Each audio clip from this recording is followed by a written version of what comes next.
Hi, this is Dan Collins, Editor-in-Chief of Futures Magazine, coming to you live from the floor of CME Group for Traders Exclusive. On April 1st, it's April Fool's Day, and some S&P traders may feel that way because the market's down a little bit. But I want to talk about two other things. One, crude oil. If you've been following us on futuresmag.com, we've done a lot of technical work on that. And not because we're expert technicians, but because it's been such a layup. We've been sitting on this 17-year trend line that the market breached in January and rallied right above, right on the close.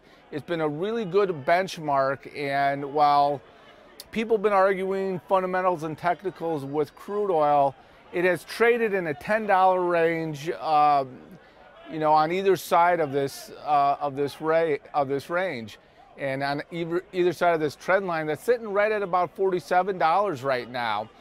Noted last week after crude had a nice rally off a huge sell-off that set a new low or above $42, that this would come up before the end of the month.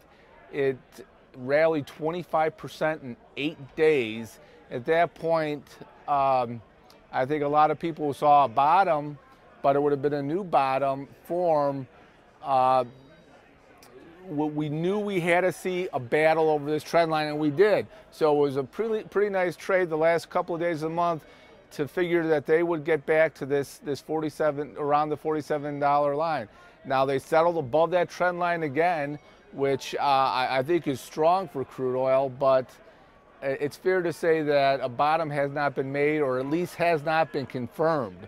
So kind of look at those long-term technicals, because there's a lot of good trades. It's been volatile, but if you kind of follow their path and the fact that they're going to test this level on a month-end basis in January and February and March, you've been pretty set. The other thing I want to talk about is the Fed. A lot of news have come out, and I think people are finally starting to get comfortable with the idea that there will be a June tightening of 25 basis points. And the question is, is the market getting used to it? And I think it is. I think it would take something extraordinary to happen for that not to occur.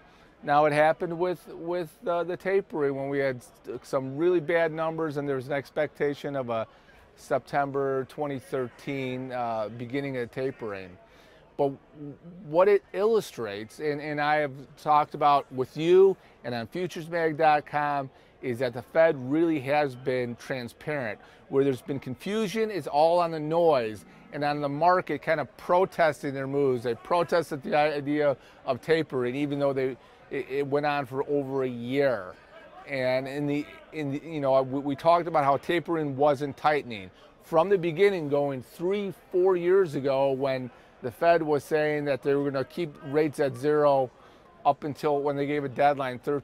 Middle of 15 was the last one.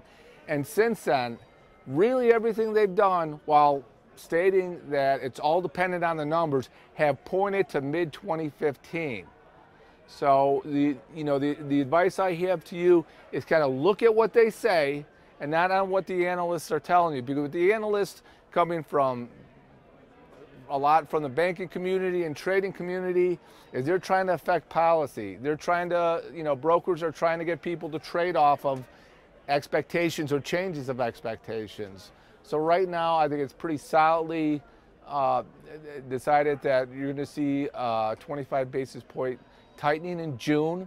They're probably going to follow up with another one in September. They'll probably keep it in a range 25 from 0 to 25 to 25 to 50, and then in December, September 50 to 75, December 75 to 100.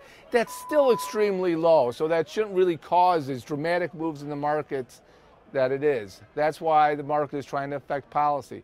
But for you as a trader, you can take advantage of the short-term noise that are kind of protests to what the market believes the Fed is going to do.